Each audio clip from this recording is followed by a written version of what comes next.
내가 부족해서 또 올라가면 올수록 겁이 나요. 뭐 이렇게 거의 아무런 조건 없이 헌신적으로 도와주는 사람. 밀어준다라는 것은 믿어주고 밀어주는.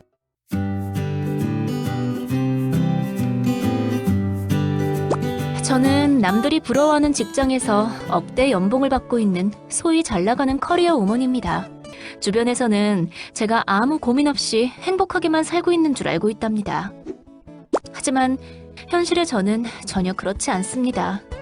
보기와는 달리 늘 자신감이 없고 긴장도 많이 하는 편이거든요. 제가 원하는 건 미팅할 때, 프레젠테이션 할 때, 전화할 때 목소리 떨리지 않고 당당하고 자신감 있게 말할 수 있는 것. 그리고 회사 동료들과 조금 더 편하게 어울릴 수 있는 것인데 전 어떻게 해야 할까요? 또 다른 하나의 고민은 저희 남편의 진로에 대한 것입니다. 신랑은 사람들을 너무 좋아하고 주변에 친한 친구, 지인들도 굉장히 많고 그 사람들을 모두 진심으로 대하며 아주 잘합니다. 반면 일적인 면에서 무언가를 성취하는 것은 약한 편입니다. 그리고 굉장히 즉흥적인데요. 그러다 보니 자신에게 맞는 일을 찾겠다고 이미 진로를 여러 번 바꾼 데다 또 바꾸겠다고 합니다. 최근에는 기술직이 나을 것 같다고 치과 기공사를 배워하겠다고 합니다. 신랑은 굉장히 장점이 많은 사람인데 자신의 진로를 찾지 못하는 신랑이 저는 너무너무 안타깝습니다. 박사님 안녕하세요. 네, 안녕하세요. 오늘 사연자분은 진짜 능력자인 것 같아요. 그러시네요. 네. 야, 진짜 남편분 너무 좋겠어요. 예, 30대 중반인데 팀장이고 억대 네. 연봉이고. 그렇죠. 그런데 이런 분이 고민이 있다니까 저는 오히려 약간 위로를 받아요. 아, 그래요? 왜 위로를 네. 받아요? 아, 이분 전혀 고민 없으실 것 같잖아요. 무슨 고민이 있으시겠어요? 그렇죠. 잘 나가고 저래 좋은 상황에 있는 사람은 아무 고민 없이 행복하게 살아야 되는데 저 사람도 내하고 비슷한 고민이 있구나. 이런 측면에서 위로를 받는 거죠? 네, 그리고 실제로 저도 이런 고민이 있어요. 조직 내 인간관계가 너무 어렵고 두렵고 자신감 있게 얘기를 하고 싶은데 그게 안 되고. 그거 아세요? 로맨티스트 성향의 분들이요. 대개는 자기가 있는 조직에서 조직이 낯설거나 새롭거나 또 자기가 그 속에서 뭔가를 잘하고 있다라는 느낌을 스스로에게 잘 주지 못할 때 자기가 하는 모든 거에 대해서 나는 잘 못해, 나는 자신이 없어, 나는 걱정이 돼. 또 누군가가 뭐 전화가 오면 전화 받는 것도 두려워하는 그런 상황이죠. 그럼 이분이 지금 잘 못하고 있다고 생각을 하세요? 일반적으로 이분이 아직도 자기가 잘하고 있다는 생각은 못 드는데 그래도 이분 훌륭해요. 네. 뭐가 훌륭하냐 하면 네. 본인이 훌륭하기보다는 이분 상사분이 훌륭하세요. 아, 그건 왜 그러냐면 네. 다른 상사들은 이분을 잘 모르고 같이 일을 안 하니까 이분의 특성이나 장점에 대해서 잘 인정을 못 하는데 이분 상사분은 이분의 장점이 어떻다는 걸 정확히 알고 계시는 것 같아요. 이분은 상당히 다른 사람이 보기에는 그렇게까지 막 적극적이고 나서고 자기를 피하려고 하지 않지만 주어진 일 그리고 그것에 대해서 상당히 꼼꼼하게 또 확실하게 결과물을 만들어내고 이런 분이시거든요. 네. 그러니까 상사 입장에서는 이런 분한테 어떤 과제를 맡기면 펑크를 내지 않을 뿐만 아니라 그게 뭔가 약간의 아름다움을 느낄 수 있는 타치까지 하는 그런 노력을 이분이 보이는 거예요. 그래서 이 매니저가 이분을 승진 명단에 넣고 그렇죠. 가이드까지 주셨어요. 그렇죠. 그 왜냐하면 그만큼 이 매니저 입장에서는 이분이 자기 일을 잘할 뿐만 아니라 더 키우고 싶다라는 그런 마음까지 들게 하시는 분이라는 거죠. 그런데 그거는 이 사연 주신 분이 그만큼 노력하셨어요. 네. 똑같은 모든 로맨티스트들이 저절로 잘하게 되거나 저절로 그러지 않아요. 이분 진짜 자기 하는 일에 있어서 남들이 생각하는 2배, 3배 이상의 노력을 하셨어요. 네. 그런데 그 노력을 함에도 불구하고 스스로 나는 충분히 잘하는 거 아니야, 난 잘 못해, 이런 식으로 자기를 더욱더 불안하게 하는 그런 심리 상태에 있으니까 네. 아직도 이 회사에서 자기가 충분히 잘한다라는 그런 인식을 스스로가 완전히 받지는 못하는 거죠. 그런데 이분에게 있어 가장 중요한 자기를 확실히 밀어준다라는 것은 믿어주고 밀어주는. 내 주위에 있어 자기 상사가 틱 보면서 네가 뭘 해? 그냥 보면 이 싹스 너래.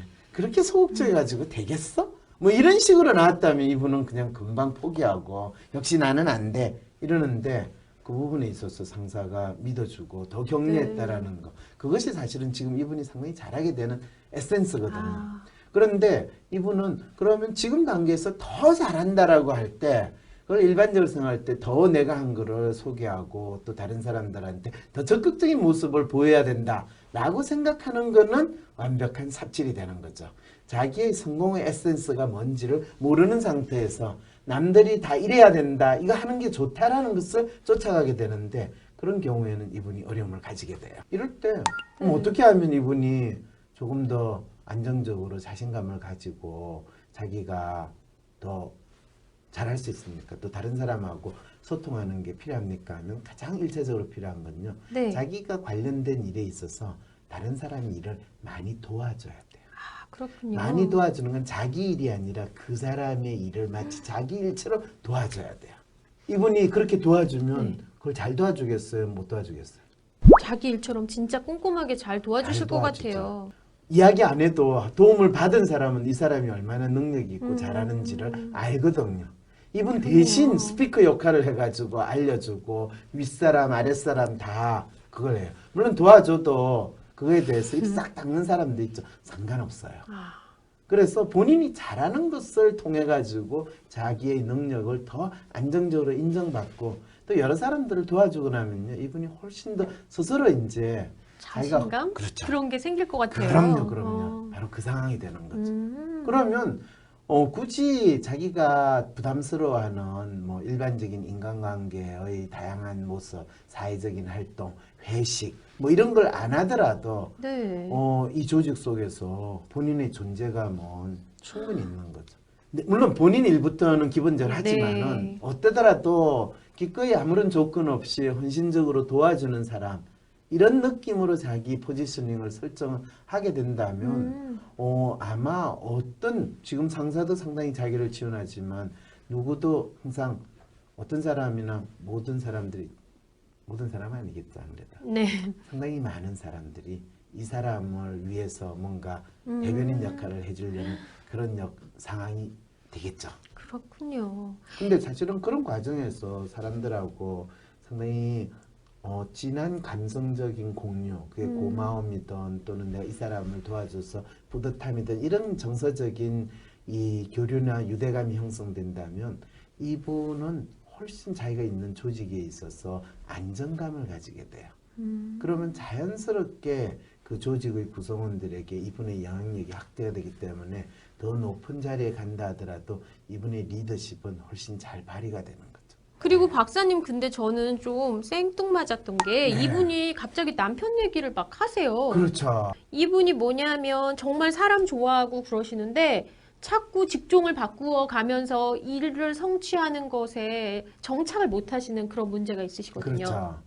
원래 휴머니스트 성향의 사람들은 또 상당히 외향적인 게 잘 나타나고 네. 또 남편 틀림없이 릴레이션이 높을 거고요. 네. 릴레이션이 높은 대신에 휴머니스트 성향도 높을 텐데 매뉴얼이 떨어질 거거든요. 그 말은 뭐냐면 본인의 에센스나 본인이 하고 있는 일에 대한 확신이 상당히 떨어진다는 거죠. 그렇군요. 그러니까 본인이 지금 하고 있는 일이 진짜 본인의 천직이라든지 본인이 진짜 잘할 수 있는 일이라고 생각을 안 해요. 네. 근데 그건 어떤 한편으로 보면 이 남편은 인간적으로 참 괜찮고 사람들하고 잘 지냈지만은 판단력이라든지 자신에 대한 이해의 수준은 아무래도 맨땅에 헤딩해가지고 피가 철철 나는 그런 아픔을 겪을 만큼 조금 부족해요.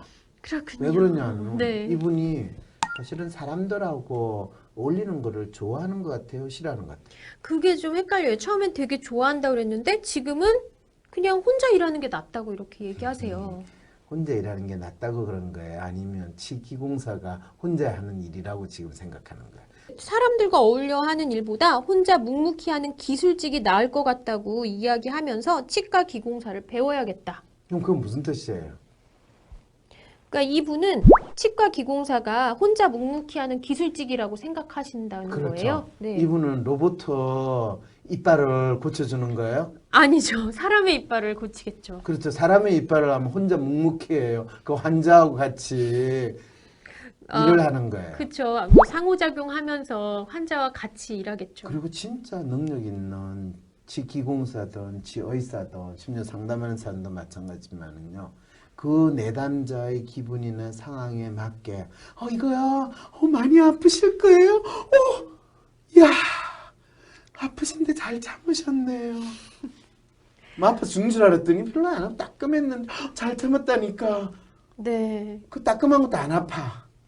그렇군요. 이게 혼자 일하는 거예요. 진짜 사람들하고 잘 그거 하는 거예요. 네, 사람들하고 인간관계를 되게 잘 해야 되는 됐죠. 사람이시네요. 근데 네. 이 남편은 진짜 그 일에 에센스가 뭔지도 모르고 그냥 아무 생각 묵묵히 그냥 로봇 이빨 교정해주는 그거라고 생각을 하고 있으니까 이분의 기본적인 특성은요. 자기가 하고 있는 일에 있어서 에센스가 뭔지 또 그 일에서 무엇을 통해서 그 일의 가치가 올라가는지 자체를 모른다는 거예요.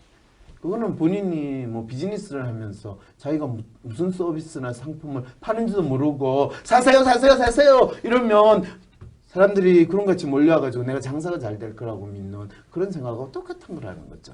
인간에 대한 이해가 본인은 상당히 사람들하고 잘 지내기 때문에 사람들을 잘 이해한다고 하지만은 정작 가장 중요한 자기와 관계를 맺는 사람이 어떤 사람들이고 그 사람들이 어떤 욕망을 가지고 있는가 또 무엇을 간절히 원하는가 그거를 알려고 하기보다는 자기가 그냥 생각하는 게 맞다라고 믿고 그냥 남들도 내하고 똑같이 생각할 거야 라고 생각하는 그 심리에서 자기 지금 직업을 탐색을 하고 있고 자기가 무슨 비즈니스를 하겠다고 하는 거예요. 네. 뭐 사실은 오늘 사연은 로맨 분으로서 너무나 자연스럽게 가질 수 있는 이 고민인데 되게 어떤 남들이 나한테 뭐라고 이야기해도 아무리 능력 있고 칭찬한다 하더라도 로맨의 성향은 항상 스스로 다른 사람하고 그거에 대해서 얼마나 공감할 수 있고 또 스스로 그걸 인정할 수 있느냐에 따라서 자기 문제를 받아들이고 또 그 문제에 대한 답을 찾는 게 가장 중요하거든요. 그럴 때 때때로 내가 이런 일을 했다 이런 특성을 가졌다 아무리 이야기하는 거는 사람들이 그거를 받아들이는 게 쉽지 않고 심지어 이야기하는 것조차도 쉽지 않아요. 그래서 자연스러운 공감대를 형성하는 것은 항상 내가 누군가에게 필요한 사람, 누군가에게 도움이 되는 사람이 될 때. 그래서 사실은 우리가 봉사활동이라고 말하지만 그것은 나의 성장의 밑바탕이었다. 이렇게 이야기할 수 있는 그런 부분인데 그게 로맨티즘이 중요하다는 거죠. 네. 박사님 오늘 말씀 정말 감사했습니다.